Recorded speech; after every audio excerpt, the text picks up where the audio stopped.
तो दोस्तों, स्वागत है आपका मेरे चैनल ब्लडी स्टोरी पे, जहाँ पे आप एक से एक बेहतरीन कहानियाँ सुन सकते हैं, वो भी हिंदी में।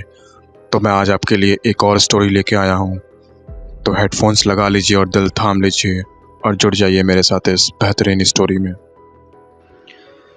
इस घटना को सुनने के बाद आप कभी भी अनजान व्यक्ति पे भरोसा नहीं कर पाएंगे। मेरा नाम रवि है। मैं जोधपुर के एक छोटे से गांव का रहने वाला हूँ। काम की तलाश में यहाँ मुंबई आया ताकि मेरी खाली जेब भर सके और मैं भी अपनी ज़िंदगी को बेहतर बना सकूं। यहाँ मुझे एक शॉपिंग मॉल में हेल्पर की जॉब मिल गई है। सैलरी कम होने की वजह से मुझे एक लो बजट अपार्टमेंट की तलाश थी, जो मुझे रहने का ठिकाना भी दे दे और मेरी जेब पर भी भारी ना पड़े। मैं काम करके रात में आ ही रहा था कि मुझे रास्ते में एक पुराने ज़माने का अपार्टमेंट दिखाई दिया। तो मैंने तुरंत वहाँ जाकर उसका दाम पूछने का सोचा। जैसे ही मैं अंदर गया, ग्राउंड फ्लोर के अंदर जाते ही मुझे एक कम लाइट की रोशनी में ढका हुआ कमरा दिखाई दिया।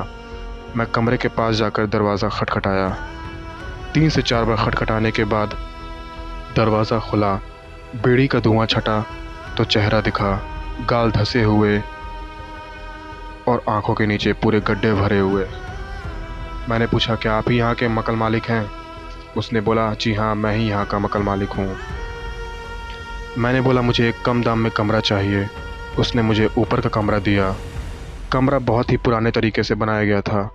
दीवारों में सीलन थी और खिड़कियां टूटी हुई थीं, जहां से ठंडी ठंडी हवा बहुत तेज़ी से आ रही थी।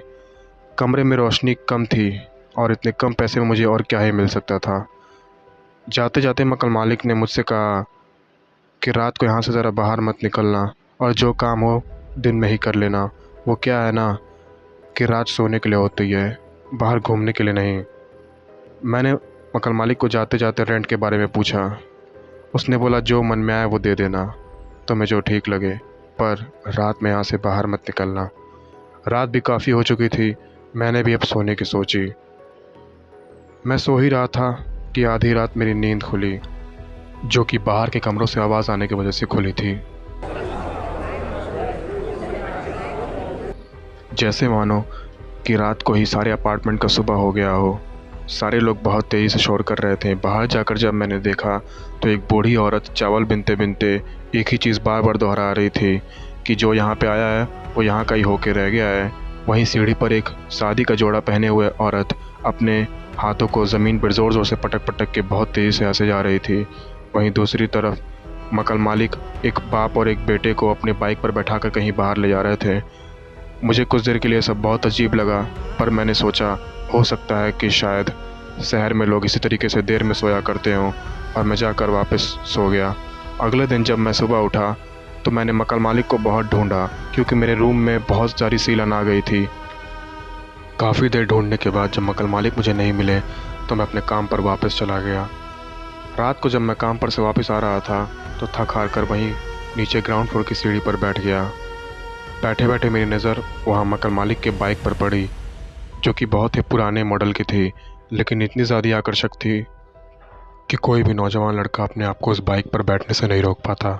मैं उस बाइक को और करीब से जाकर देखने लगता हूँ, लेकिन तभी मकान मालिक मेरे पीछे अचानक से आकर खड़े हो जाते हैं और बोलते हैं कि मैंने तुम्हें मना किया था ना कि रात में यहाँ मत घूमा करो। इतना बोल के वो वहाँ से चले जाते हैं। मैंने भी कोई सवाल नहीं पूछा और अपने रूम में जाना बेहतर समझा। मैं ऊपर जा ही रहा था कि वो पिता अपने बच्चे को गोद में लिया हुआ नीचे उतरता है और मुझे देखकर मुस्कुराता है। मैं उस पर ध्यान न देके अपने रूम में चला आता हूँ और खाना पीना करके सो जाता हूँ। तभी रात में 2 बजे कल की तरह मेरी फिर नींद खुलती है बाहर की शोर की वजह से। जैसे सारे अपार्टमेंट के लोग अभी ही जगे हो रात में, लेकिन मैं इस बार ध्यान ना देकर सोने की कोशिश करता हूँ। तभी मुझे अपने कमरे के बाहर किसी के चलने की आवाज़ सुनाई देती है, जो सीधे मेरी तरफ ही आ रही होती है। और दरवाज़ा खटखटाने की आवाज़ आती है। मैंने सोचा इतनी रात में कौन होगा। जाकर दरवाज़ा खोला तो सामने मालिक खड़े थे बीड़ी पीते हुए और मुझे नीचे चलने को कह रहे थे। नीचे पहुँचते ही मुझे उन्होंने अपने बाइक की चाबी दे दी और कहा, यह बाइक तुम्हें पसंद है ना, ये लो चलाओ। मैं ख़ुद को रोक नहीं पाया और बाइक तुरंत स्टार्ट कर दी।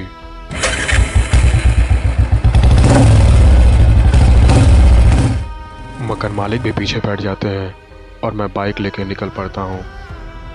जब मैं पीछे मुड़ के देखता हूँ तो अपार्टमेंट के सारे लोग, वो बूढ़ी औरत, वो बाप बेटे, वो शादी का जोड़ा पहने हुए औरत, ये सब मुझे अलविदा कह रहे थे और इन सब के पैर ज़मीन से ऊपर की ओर थे, जैसे ये हवा में उड़ रहे हो। मैं गाड़ी को रोकना चाहता हूँ। ये सब देख के मैं बहुत ज़्यादा घबरा जाता हूँ और ब्रेक मारता हूँ, लेकिन वो गाड़ी रोकने के बजाय और तेज़ हो जाती है और मेरे पीछे बैठे हुए मकान मालिक मुझसे मुस्कुरा कर कहते हैं कि एक बार जब मेरी गाड़ी स्टार्ट हो जाती है तो मंजिल पर पहुँच कर ही रुकती है। लोग कहते हैं कि एक बाइक एक्सीडेंट हुआ और एक युवक सवार मारा गया। कुछ लोग ये भी कहते हैं कि आज भी देर रात को दो परछाई बाइक पर बैठकर गुजरती हैं और गायब हो जाती हैं।